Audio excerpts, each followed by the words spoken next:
पिलकवाडी रेती घाटात नियमभंग, लिलाव एका ठिकाणी, उत्खनन मात्र 4 किलोमीटर दूर. महसूल विभाग अनभिज्ञ.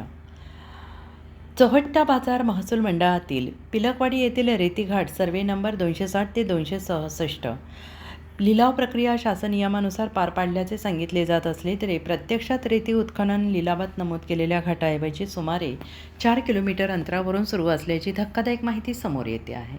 या प्रकारामुळे संपूर्ण प्रक्रियेवर संशयाचं सावट निर्माण झालं असून महसूल विभाग अकोट यांना याबाबत माहिती नसल्याची चर्चा परिसरात रंगू लागली आहे.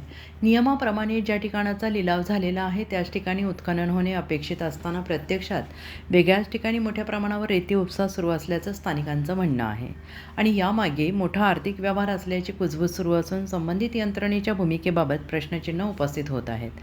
महसूल विभागाच्या देखरेखीखाली असलेल्या कामातच जर अशा प्रकारे नियमबाह्य उत्खनन होत असेल तर प्रशासनाच्या कार्यक्षमतेवर प्रश्न उपस्थित होत आहेत. स्थानिक नागरिकांकडून या प्रकरणाची सखोल चौकशी करून दोषींवर कारवाई करण्याची मागणी जोर धरते आहे.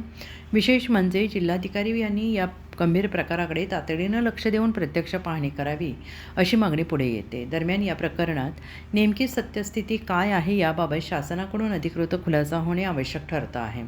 अन्यथा रेती घाट लिलाव प्रक्रियेच्या पारदर्शकतेवरच प्रश्न निर्माण होण्याची शक्यता नाकारता येत नाही. प्रतिनिधी नीलकंठ वसू पाटील, अकोला.